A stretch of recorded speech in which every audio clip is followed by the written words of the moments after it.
Hi, and welcome to this edition of PBC Noticias in English. Rat stir-fries and owl curries hardly sound like the food that you would serve your friends, right, for dinner? But surprisingly, Jonathan McGowan's exotic roadkill dishes are a big hit with his guests. Now, the 44-year-old bachelor has lived on a diet of roadkill. Yes, that's right, I said roadkill, for the past 30 years. Now, the taxidermist from Bournemouth, Dorset, that's in England, never kills the animals himself, but eats only what he finds on the roadside or in the woodlands. Now, McGowan first got a taste of roadkill at the age of 14 when he cooked a dead adder, that's a snake, that he had found. Now, he says, I used to cut up dead animals to see their insides, and when I did, all I could see was fresh, organic meat. Better than the kind that you'd seen in the supermarkets. So he says, what I did is I never saw a problem with cooking and eating it. He said, the steak didn't actually taste very nice. It was kind of a bit like a bacon rind, but it was enough to pique his curiosity.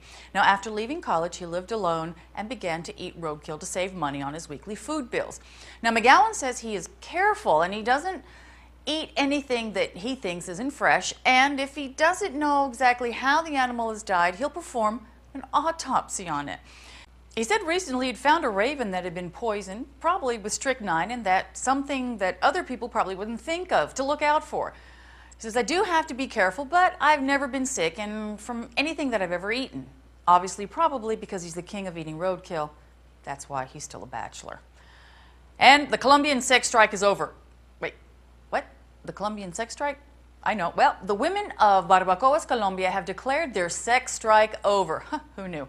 On June 22nd, the women of the town announced that they would not have sex with their partners until authorities began paving a 35-mile road linking the town of 35,000 people with the provincial capital of Pasto. Now, fortunately for the men of the town, the Army Corps of Engineers began working on the road on Tuesday. Now, the new road will cut travel time to the city by at least 6 hours.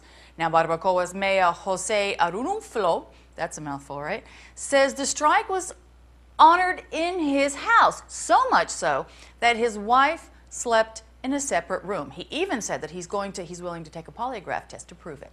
Have you ever traveled to a country where you don't quite look like everyone else, like Tokyo, for example?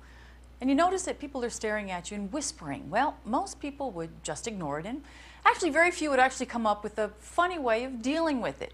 Well, 29-year-old DJ and musician Arne Christensen of Iceland has designed a removable book cover with the title in Japanese, Why Do Japanese People Stare at Foreigners? Now, what he does is whenever he's out and sees people staring at him, he wraps whatever book he's reading in a faux cover and positions it between himself and those with the staring problem. Christensen says, I thought I'd make something funny that uses less confrontational means to send the message that so much staring is inappropriate, or technically kind of rude. I thought it was absolutely hysterical. Well, that's it for this week. See you next week. Bye.